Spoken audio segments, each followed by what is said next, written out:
KOGI Principles presents The Council. Please be advised that The Council is an immersive audio experience based on the written novel, The Council. Be advised, certain sounds may seem to be coming from the sides or behind you. Not to worry, it's all a part of the immersive experience. Listener's discretion is advised as this content contains certain adult language and mature themes. Be advised and enjoy.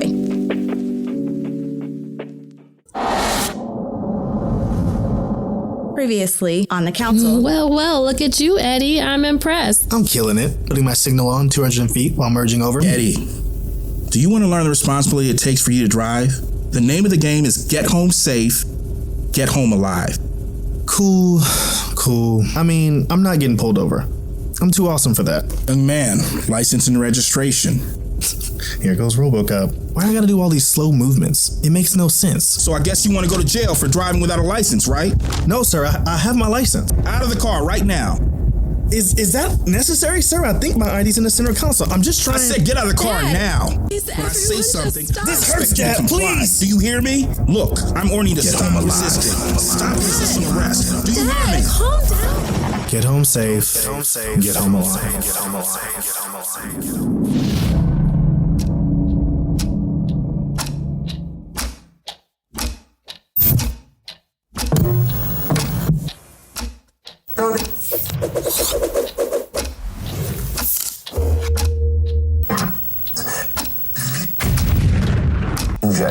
Are you? It's crazy when you realize your brain and mind are always on, operating, firing, downloading information, giving out commands, and even being programmed. Some things you're aware of since it's based upon what you see, hear, touch, or experience. Yeah, you're right. Yet there are images, implicit messages, words that are said, actions done all around you that your mind captures unknowingly. Why is Dad being so extra? Yet Get it home affects safe. you. Dad! Get home alive. Over time, slight Dad, this changes isn't create funny. behaviors and thoughts that mold you to its will. Today started so calmly, yet it went way left. Oh, here we go. Maybe my unconscious mind was seeing the breadcrumbs and sending a signal my brain just could not decode. After a day like today, I find myself camped out in the living room, in the reflective position, upside down, on the couch, looking at the bookshelf, trying to make sense of everything. Dad, hold up! This day, this moment with Dad and Eddie, Dad, stop! it was one of those moments where my conscious and unconscious mind could not join forces to embrace the magnitude of the moment. Dad, this isn't funny! Dad, calm down! It's like my mind has this enormous pile of laundry inside. Despite the basket being in the middle of the room, despite the uncontrollable piles spilling over and on the verge of toppling, the easiest thing to do is just walk around it. Ignore it out of pure terror. James, I can't believe you did that. Baby, he wasn't listening. You weren't there. What was I supposed to do? Anything other than pointing your finger at him like a gun. I don't want him terrified. I need him to be prepared. Do you think I wanted to do this? I couldn't even sleep last night. How do you tell your kid you must follow some unwritten rules or your very life is in jeopardy? Don't you think this is important? Of course. Yes, it's important. I see the killings happening too. Look, all I'm saying is I wish you could have just found a different way or not have been so caught up in the moment yourself.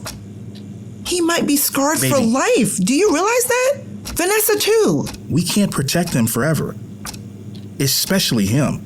No matter how hard we try, just because we're out here in the suburbs, it doesn't mean it can't happen to him.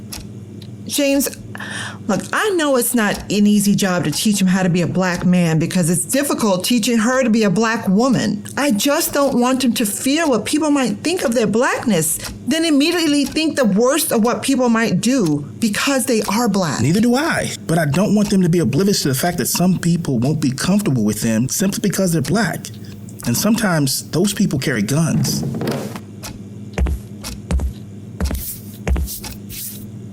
I'm sorry. I'll talk to Eddie. I admit I did take it a little overboard, but I'll fix it. Is this his plate wrapped up over there?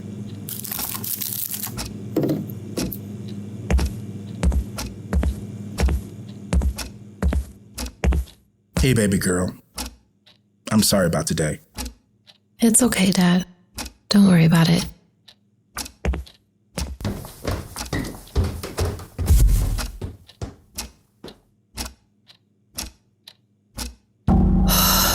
How do I get this out of my head? The simplicity of a clock is so elegant. There's no debating, there's no feelings, no power struggle. There's just a Now, purpose. Dad, do we have to do this? The clock either performs the task correctly or incorrectly. If it's incorrect, then you take the necessary steps to make it perform right. Benjamin Banneker probably figured that out way before me. Too bad humans are way more complicated. And depending on where you are and how you're programmed, your brokenness could be by design. I know how to drive. I know how to talk to someone. You just make me nervous, all right? Like, come on. Is all this even necessary? Perhaps this wall means so much to Dad because it's more than just a collection of books. This wall is a collection of accomplishments. It's a wall of pain, endurance, hurt, struggle, turmoil, and purpose. Collective and individualistic success. Yes, sir. Why not? Because this has been so much fun. Whenever I read something extraordinary about another Black person's achievements from the past, all it does is make me proud to bear the color I've been blessed with. From Garrett Morgan, Benjamin Banneker, to Toussaint Louverture. Now you've been giving me an attitude the whole time. When I say something, I I expect still remember the fascination I had at 12 spending the summer with Dad, tracing the origins of the phrase, "Give me the real McCoy," from the brilliant mind of Elijah McCoy. I'm orning to stop resisting. Stop resisting arrest. Do you hear me? Or how the warm comfort of inspiration would whisk me off to sleep as I thought about the milestones of Black women that Mom read to me as bedtime stories. I even grew an appreciation for ironing my clothes when I learned Sarah Boone's ingenuity brought it to existence. I'm frustrated. I'm pissed off. I feel like someone is trying to rip something precious from my grasp. I'm confused. I feel lost. I'm doing everything I can to get a grip on this inescapable situation, but it seems like I'm failing with every passing moment. What am I to do about racism? What is racism? What qualifies a person as a racist? What is a true reflection of what is in your heart? How can you ever honestly tell? Dad wants to treat me like I'm a bad kid. Fine. I'm gonna act like I'm bad. People lie all the time. People say one thing, but do another every day, regardless of color. Is someone saying I don't like Black people worse than someone else committing violent acts that harm only Black people? Are both enough to qualify them as racist? Or is one simply more racist than another? Does that make me racist? Are there any weapons or illegal items in your glove compartment? All right, go ahead. Is it Slowly. weird that I think their honesty of knowing they don't like me for being Black gives me an advantage because I know where they stand and how to beat I said them? get out of the car now. Am I conditioned to think that when someone does something and has a particular skin color, it's a justifiable leap to conclude maybe they have some deep racist seeds within them? When a white person and a Black person say the same word, why am I liable to give a white person the side eye? Why do I go into detective mode and say, now out of all the words you could have chosen, you chose that one? Why? When I say something, I expect you to comply. It's true, thugs is a factual term used to describe someone who has chosen to act and live a life that potentially harms others. But isn't it interesting when a white male or a group of white men do something, the consensus is to label and treat them as troublemakers, that they will grow out of this behavior that's beneath them and shouldn't cast a prejudice assumption. But Blacks and browns are typically referred to as thugs because they are the standard to this term. Surely that must be so. Who gave people the authority to cast that judgment? Teach us all this way of mislabeling. Or is it really mislabeling? Maybe if you stop pressing into my back. This hurts, Dad, please. Depending on the labeler. Don't forget, Blacks and browns aren't given distinction by age or gender. It's a collective assumption that doesn't see those factors. Is it crazy that I agree?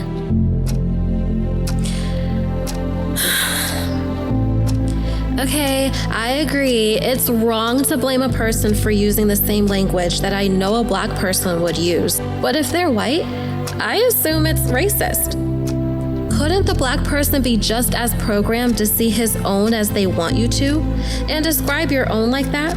But if a black says it, it's okay. Have I allowed myself to be conditioned? How can I determine if a racist person is in pursuit of my demise? Should I care if you're racist only?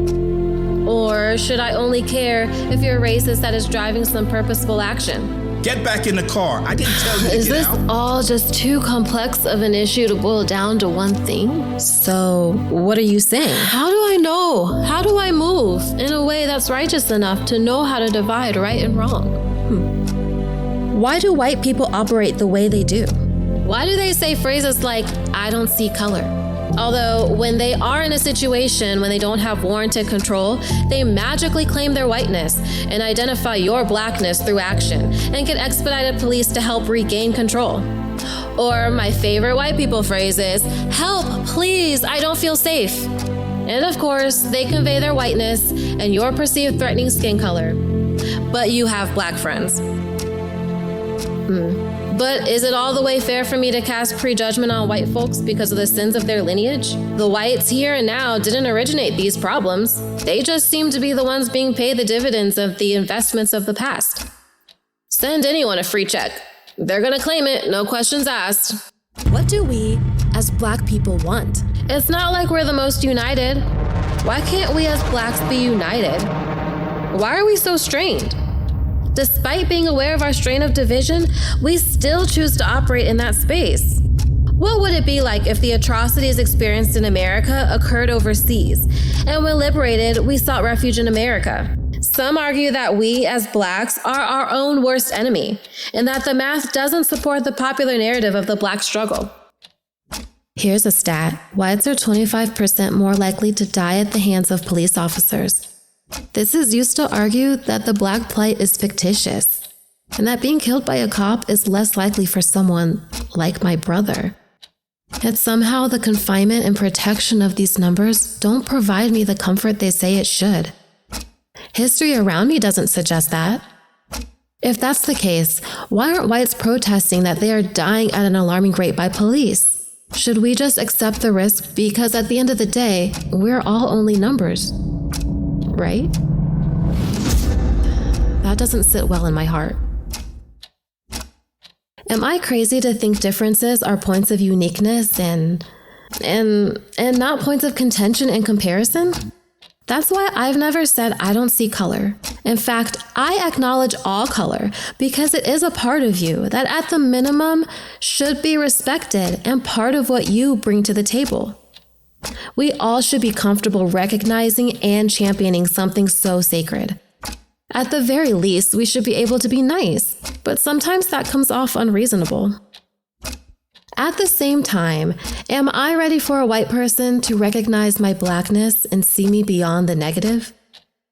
If this happens, it will force me to assume the responsibility of seeing them as white and not racist.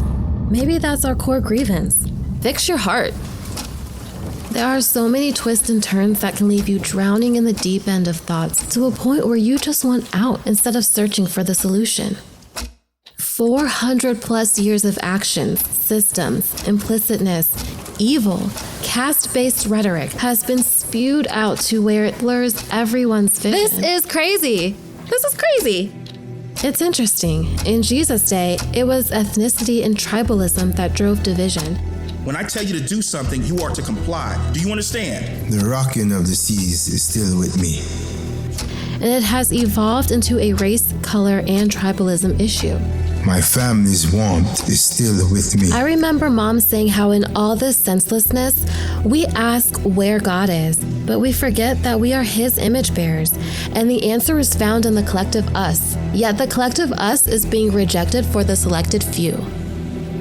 People are so complicated. The terrible sights I've been a witness to are with me. I'm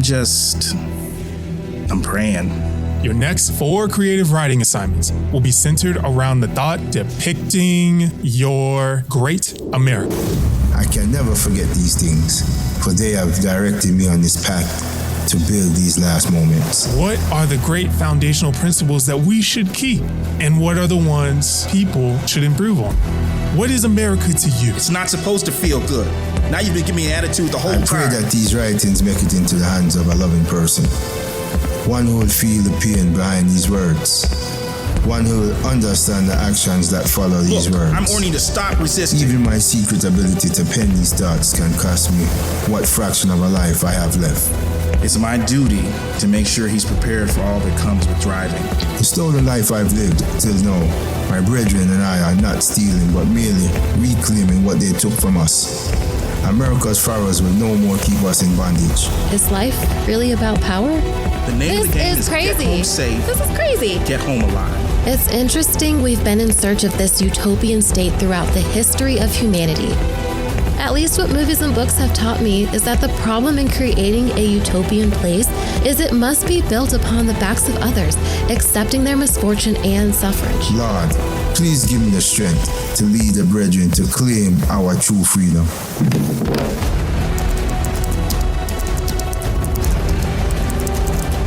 I mean, who has more power than America? Sign, Denmark Vessel. And personal understanding of what America means to you.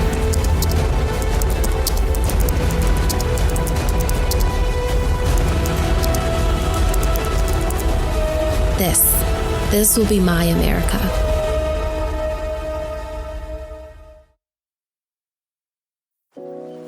Hey listeners, how you doing? This is Charles Price here. I am the author of The Council and also the producer of the Council series. I just wanted to take the time to say thank you. Thank you for joining us on this podcast adventure. I pray that the story is entertaining to you. I pray that it's got your attention. I pray that you're learning something, and I pray that you would just continue to grow with us, continue to enjoy this season as it goes forward. But I just wanted to take the time to thank the actors for their participation. Without you all, I would not be nothing. I thank you for giving all that you have, pouring yourselves into this project for the listeners, for the audience, for bringing the characters to life and allowing them to shine through. And I just want to thank God for this opportunity. I thank him for just giving me this content, giving me this story for Black people, for Black culture, but also for all. It can be an avenue for reconciliation. It can be a tool for unification for all of us and sharing our wisdom and our insight. If you could do me a favor, everyone that's listening, if you can do me a favor, please share this out with someone that you love, a friend of yours, family member, hey, just a friend on the bus, whoever you can. Share this out because we want to make this a global experience. If you can visit our website, www.councilseries.com, where you can purchase your very own copy of The Council. All of this would be helpful for us. We'll be able to go forward, create more content where you get to hear more Black stories, artistic stories that have resilience in it, that have triumph, that have lessons, that have knowledge for everyone to learn from what we have to offer in the Black culture. But I'm not going to take up too much more of your time. I just want to shout you out, let you know that I'm here, and I'm going to give you back into the story. Enjoy.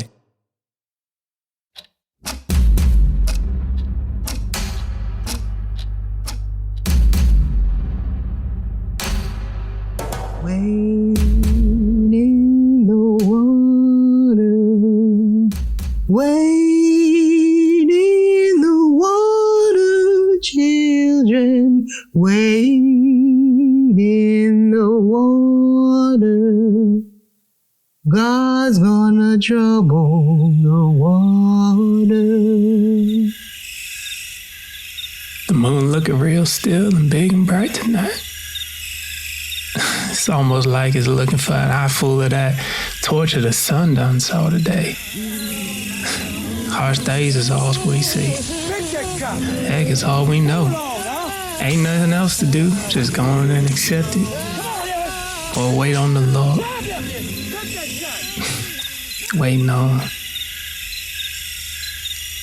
nobody. Rhaegar. This it right here. Rhaegar? This it. Rhaegar boy, you gotta be in that cane field come sunrise. Boy, you hear me? Huh? Yes, ma'am. You go on bed. I'll be in a little while. Okay, baby. Well, be sure to see Johnny come in. He down there at Mary's shack. Once he gets in, both y'all come in and get some rest. Yes, I see him in, Mama. I don't get no sleep no way, so it don't make me no difference. Sleeping in this whole wood shack with these floors ain't no easy rest no way. One bed for 4 people don't work no way. As the oldest, it's my job. Make sure Mama, Sam, and Johnny Boy get the little comforts we allowed. I make do with the chair, fireplace, and the extra chair I done got last year. Master Mills said I did a well enough job to earn the second short for the winter. Hey, Johnny Boy, where you done get that bread from? Mary's mama gave me a piece of bread. That's what happened to Charlie with the lumber cutting. Why are you sitting there? I saw the overseers drinking by the big house. They may be coming around this evening. That's why I sit right here. Hey, Johnny, can I get a piece of that there bread? Where your bread at? Well, I done gave my piece to Mama this morning. She was shaking again. Oh, okay. Here. Night, Johnny.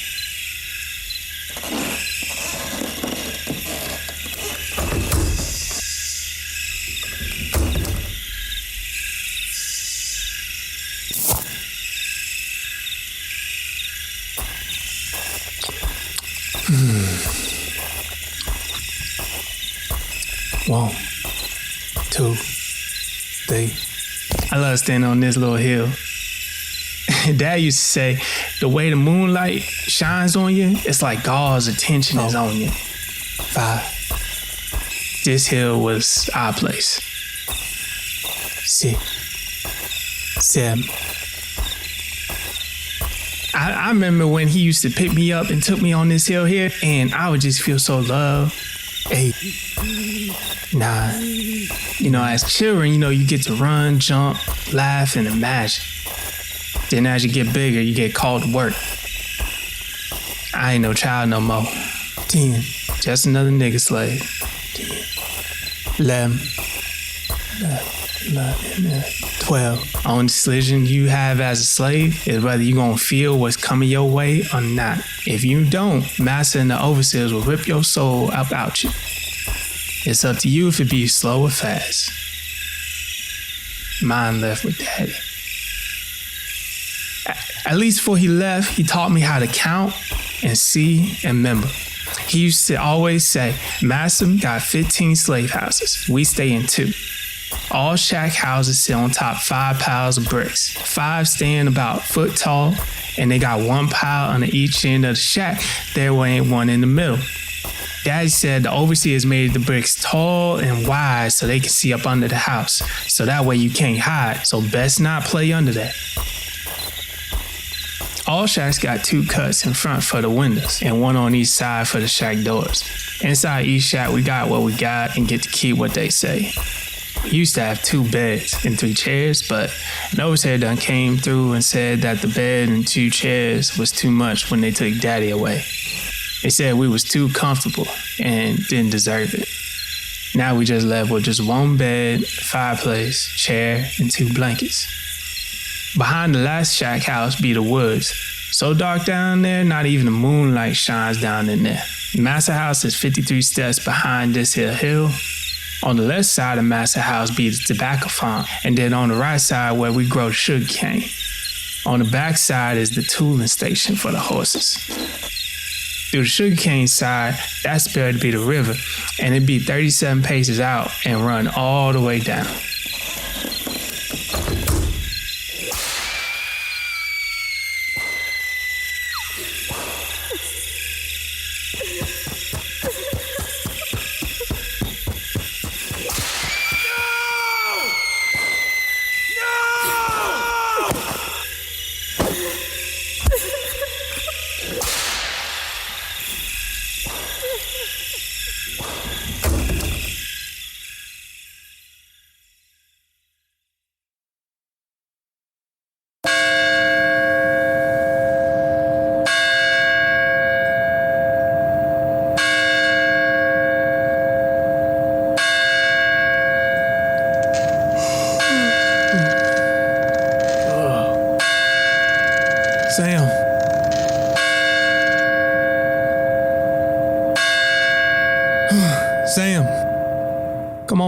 Sam, Mama, it's time to get up now. Come on now. Gotta get on up. Ado done rang the bell. We only got a few minutes to get down yonder to the fields now. Come on, y'all. Let's go. Okay. Morning, Mama. How you sleep, Mama? I slept fine, baby. The Lord kept me, praise God. Well, that's good, Mama. That's good. Rega, come help me out this here bed, please. I'll help you, Mama. Thank you, baby. Mama ain't that old. Precious Lord, keep my back and legs today. Working in them fields long enough make your body feel like you're near death. And the ever-present threat of death hanging over your head make your body keep moving now. Even when your mind and your heart can't go no more. All right, let's head on out, family. Sam, Johnny, don't forget to go down there and knock on some doors before we go on up to work. All right, is you ready, Mama? Yeah, let's head out.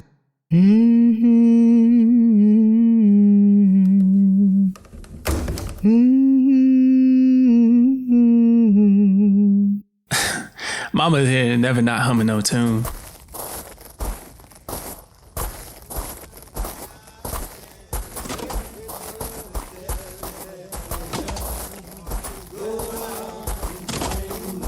Master Mills' house show is a beauty in this Virginia morning sunshine. Master Mills Plantation be the biggest here in South End, Virginia. Master Mills family own about 200 acres to their name, and the closest one to us be the Whitehead Plantation. The land even got its own river flowing nearby, which is why the ground we be tilling be so fertile. And we also not far from that there auction ports where Master Mills is able to get more nigger slaves, like Ado like to say. Master house always been looking new every morning. I guess that because it be the older slaves out there tending to the grass, flowers, and cleaning up the windows of the house before sunrise. Up top be the bell tower that sits on top of the polished stairs, along with that long rope falling down to the ground. And even I hear at Master's house, he got many, many rooms for the whole Mills family. I ain't never been in there though. But I can believe it, because I look at that big red door, and that's as tall as two of me. The front courtyard Master got is a large raised floor that we have to walk past every morning. On the outside of the raised floor be chairs with shackles on them, and up under each chair be a big old bag of salt. That'd be the only time a nigga get to sit around white folk. In the shacks, we like to call it the stage. On the right side be the whipping poles, and the poles be so wide they gotta pull your arms around to lock you in. And before they lock you up, they strip some of your clothes off before punching. And if you really bad, like really, really bad, they strip you naked instead of just your back. The overseers like to call it whipping time. And ain't no telling how they decide to do it, but every day you be hearing and seeing a slave getting taken up or actually put down. And on the left side there be a lynching post. It ain't really a lynching post. Master Mills, being a smart man, made the house tree a lynching tree. The oak tree must be older than Master Mills cause them roots be so thick and they be running so deep into the ground. It's like life that it takes goes towards giving the tree new life. It's so strong that two people can get strung up there at once. I heard one of them say, "It's a mercy to go hanging side by side. A sign of my love and kindness for you niggas." The whippings is so much of an everyday thing that it gets to be boring for the overseers, to where they make us do it to one another. Lynching is something special for them. They patient and they focus with each step that they take. Everyone always says the rips in the tree are left behind scratches from the other slaves trying to fight their way up off it. And if you look at the tree, there's a dark, windy piece of the tree that goes all the way up. It's way darker than the rest of the tree. When you look at the tree from way off, it almost looks like a large snake done wrapped around the tree. At church, they say the devil is a serpent. I don't know, sometimes maybe that's him up there watching us hang. Master Mills don't take too kindly to hangings though. He says it's terrible for business and getting work done. When he ends up hanging someone, the family got to go to work on Sundays to buy the debt freedom. I was forced to watch a hanging once. Miss Sue had done run from her freedom a third time, and the last time she was pregnant. When they done brought her back, she was bleeding from her stomach. Mama came home and told us that they done caught her stabbing herself in the stomach with a stick. And then the doctor said she killed the baby.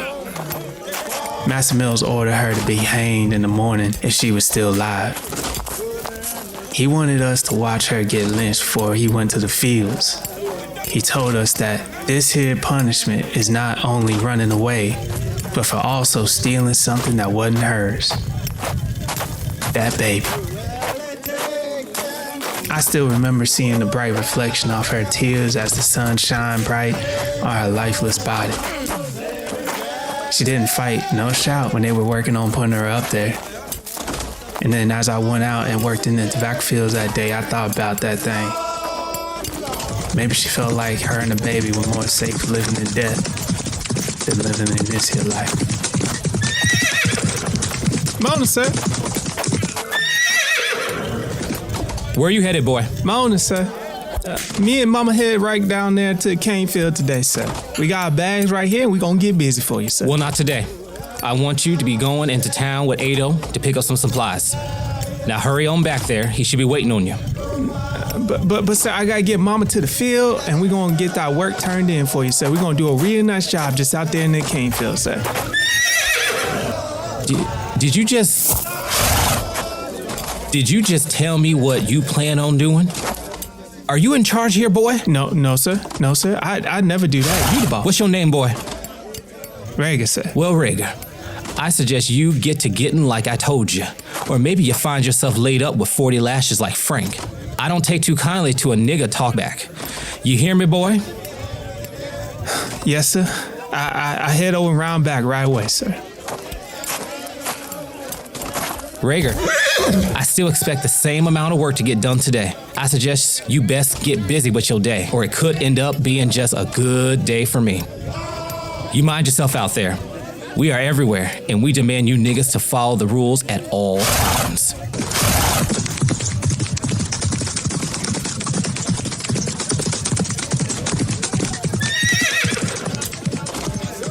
It will be okay, baby. Don't fret, hear me? Now you gone. I'll be able to work the cane till you get back, and we will finish the work together. You hear? Yes, sir. You be careful now there, Mama. Please, be careful.